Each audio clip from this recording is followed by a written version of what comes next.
and our God. The Temple Mount is the seat of God, the place the Lord would choose. Hamakom asher yivchar Adonai Elohecha. Every day, 3 times a day, Jews recite this prayer. May it be your will that the temple be speedily rebuilt in our own time. It's a prayer they prayed for almost 2,000 years. But Jews here in Jerusalem are doing more than just praying. Just a few steps away from the Western Wall, rabbis and craftsmen are building what they call a temple in waiting.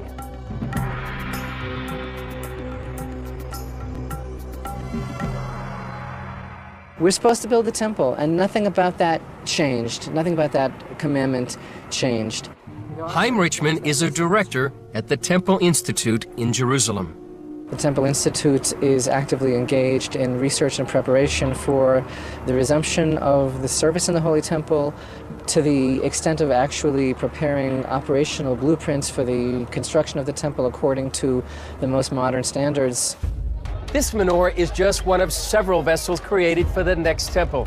It's covered with 95 pounds of pure gold and has a price tag of $2 million. Piece by piece, the third temple is taking shape, with priest garments, vessels of copper, gold, and silver, and a new generation of Levite priests, specially trained for temple service. We have enough in place now to resume the divine service and to build the temple.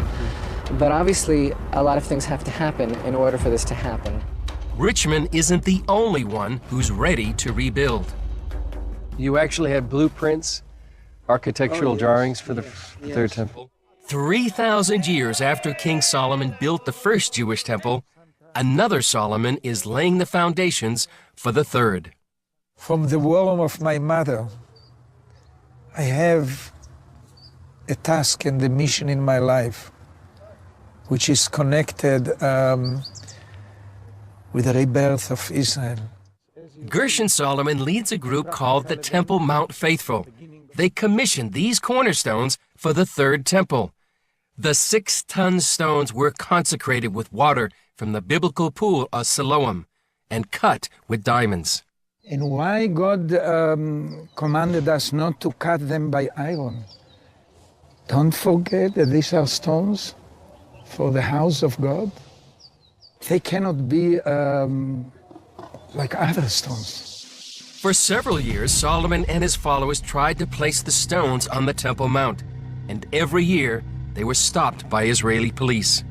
Unfortunately, weakness of the Israeli leadership did not allow us to bring the cornerstone to the right place. The end-time temple should be built on the same location of the first and the second temple.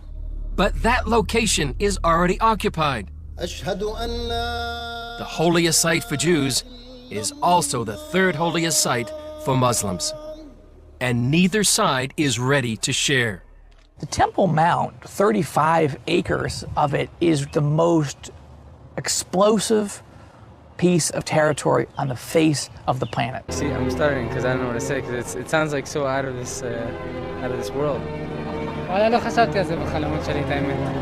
accustomed to believe that it will bring harmony, some tranquility in the world, some peace.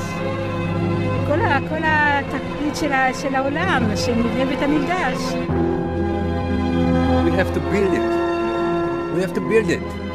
The emphasis of this time period should not be about the mourning. The mourning should be a device to put us into a frame of mind to rebuild the temple.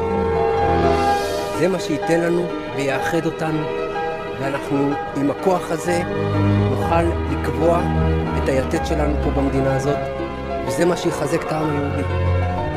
לא אחרת.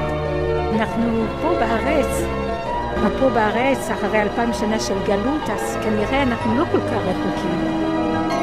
שזה כל כך יפה, שכל פעם בי"ז בתמוז אנשים בוכים עדיין, רואים אותם אחרי 2000 שנה עוד בוכים על בית המקדש שלנו.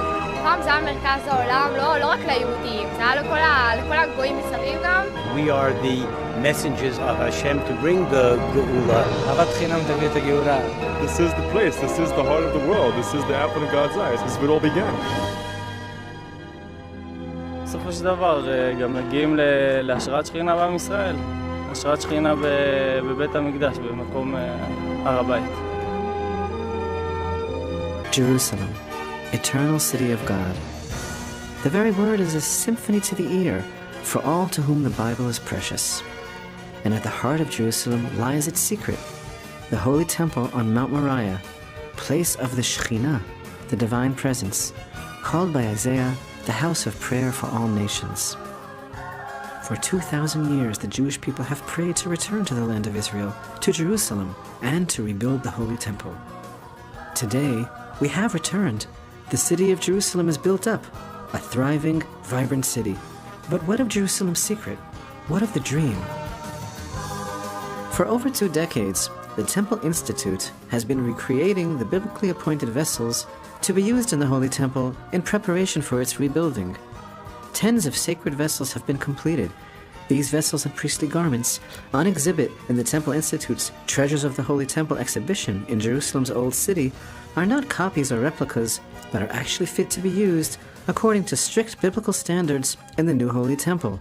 Original source materials such as gold, silver, and copper, and the original sizes and measurements are used exclusively. Each year, 100,000 visitors come to see, learn about, and experience the promise of the Holy Temple. A visit to the Temple Institute is the highlight of a trip to Israel, for in the presence of these vessels, one can feel that the time of the redemption is indeed drawing close. The golden menorah, the golden table of the showbread, the incense altar, and tens of other sacred vessels have been painstakingly and precisely recreated. Silver trumpets, Levitical harps, and lyres are ready to be heard once again in the streets of Jerusalem. The priestly garments, including the uniform of the high priest, the ephod, the breastplate, and the golden crown, the result of years of intense research and the efforts of Israel's finest artists and craftsmen, are on display for all to see. The Temple Institute provides specially trained guides who explain the history of the Holy Temple, the nature of the divine service, and the significance of the Holy Temple for all mankind. I brought you here to build my house. Build my house.